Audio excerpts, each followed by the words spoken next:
Hello, I am Andrea Goeglein, and welcome back to week 4 of Q3 of 2024 of the Unicorn Challenge.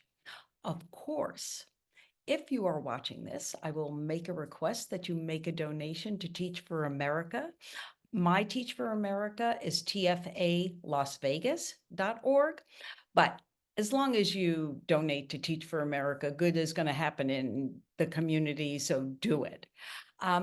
So week 4, this is a big deal because you have committed to yourself to try and get the engine of doing something a little bit different so that maybe the goals that have been languishing on that dump list of yours have been put into a prioritization and you will actually feel like moving forward on something.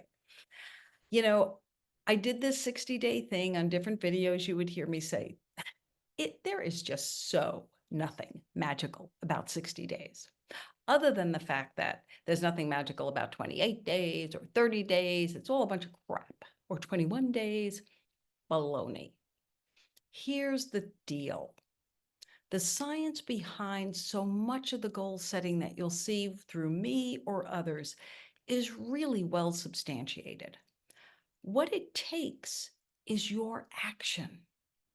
And my gig is, if I could keep you in the game long enough, at some point you're going to put your, self into motion and actually do it. So we've made it to week 4. It is Q3. I want to invite you ahead of time. Know that come October, I will be doing Q4.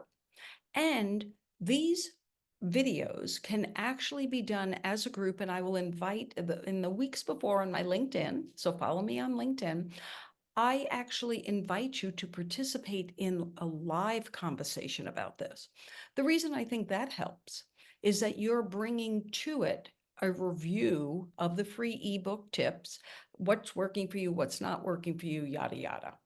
It, again, not magic, but we can pretend it is. I mean, if I can be 68 and have my little friend here, it's amazing what you can do. Now, we've made it to the 3 weeks, you've made it through 21. So obviously this would take you to 28, get to 30, because then I begin the repetition. And learning is about repetition. That's how we do anything well. So rather than spend a ton of time on the process of what you could actually read in the tips, I want to give you something else that is really quite critical. You will remember somewhere in the tips, and I don't know which one, we started talking about visualizing, who's your team around you that really supports you? What are the things you have to get rid of, the blocks that you have to get rid of, and the rejections, all those things that make you and me who we are? Well, I am a person who believes deeply. And, I was never a person who really took to vision boards because believe it or not, I actually like a neater environment than what my office looks like. And so I didn't like having the board there, but because I'm a book person, I actually, my book person, I actually have a book. And I have photographs in it, I have words, I have many things. And I started this book in 2006. 2006. And I add things, I make notes about what has happened because it is a continuation for me. The vision that I have for my life and how I contribute and the richness that I develop as an individual in my community, in my wealth, is all one big package.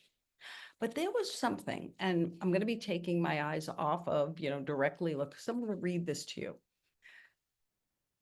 Back in 2009, 15 years ago, Oprah Winfrey actually had a magazine. And it was really a phenomenal magazine, especially when Gayle King was the editor. And then, with social platforms, things just changed. The way we consume media, as you well know, just changed. But this article, she had the last page, and I was always one of these people, what do I know for sure? Whenever I work with people, there's a bunch of stuff, I actually call them my biases. Like, you can fight me on this all you want, but the work I'm doing with you has this underlying belief to it. And you know that I put quotes in the ebook. This article starts with, other people and their opinions hold no power in defining my destiny. And I'm actually going to read the article. It's quite short. It's only one little page long with a very big picture in it. And I think that you will be able to put yourself in her place and understand what I am trying to bring out to you.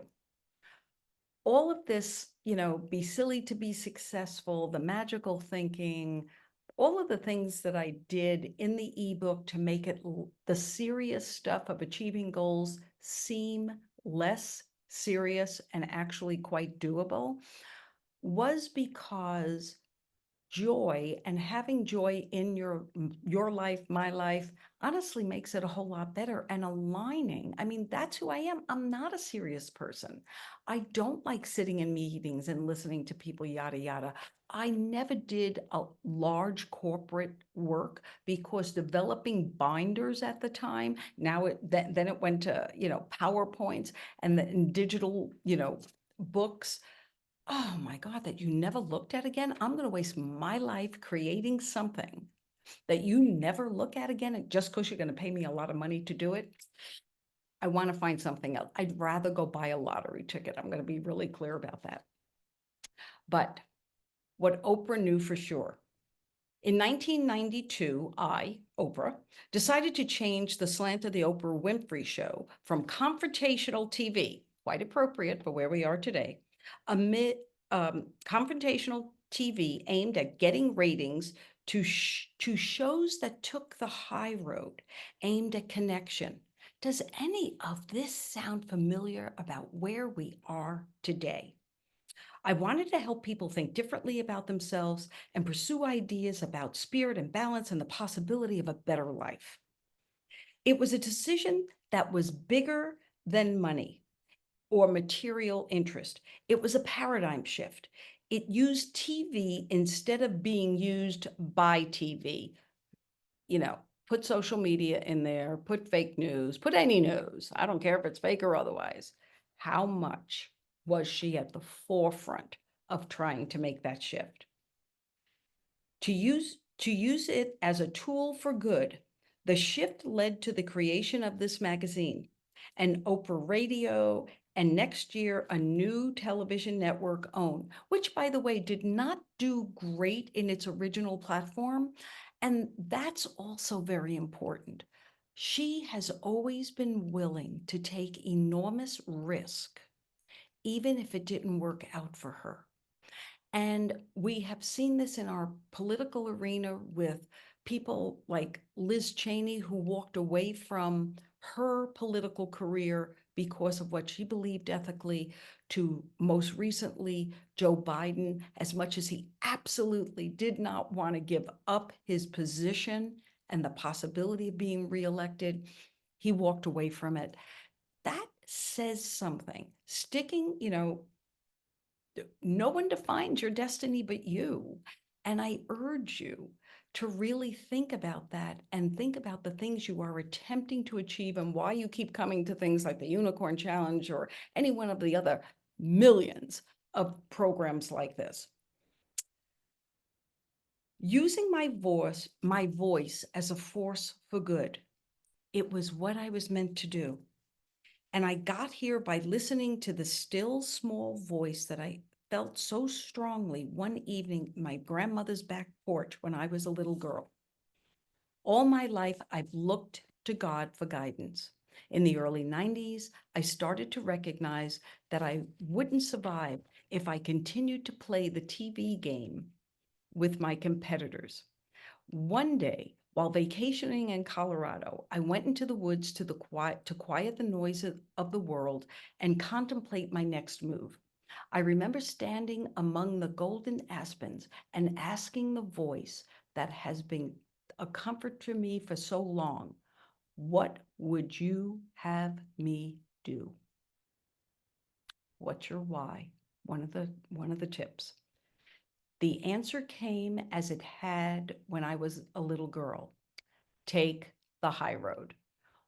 I have had the joke long before Michelle Obama was using it. You know, the reason I take the high road is because there is no traffic on it. I would love for the high road to become a traffic jam. In the 1990s, when I studied ethical development of transformational leaders, I said, ethics will be the thing. The moral development of individuals will be the thing. Truth will be the thing that gets us over the line. We're still working on it. Do not put nasty comments in this. The decision to listen to this voice against the advice of many of the stations that carried my show is the reason I still have a show today. If I had ignored it, I would have disappeared into the void of defunct broadcasting. That's a long list of talk shows that have come and gone since she had started. I think she stayed on the air by choice 25 years. What I know for sure, often we don't realize that what we're meant to do because we're so busy trying to live out somebody else's ideas. But other people and their opinions hold no power in defining your destiny. What has made me successful is the ability to surrender my plans, my dreams, and my goals to a power greater than other people and greater than myself. Before making any major moves, I first ask, what would you have me do? Who would you have me be? And then I try to live that answer. I am Andrea Goeglein. Those are Oprah Winfrey's words. Those are easily my words. And I hope that you, through this work and through all the work that you're doing, will someday be able to say, that's your work too. Thank you.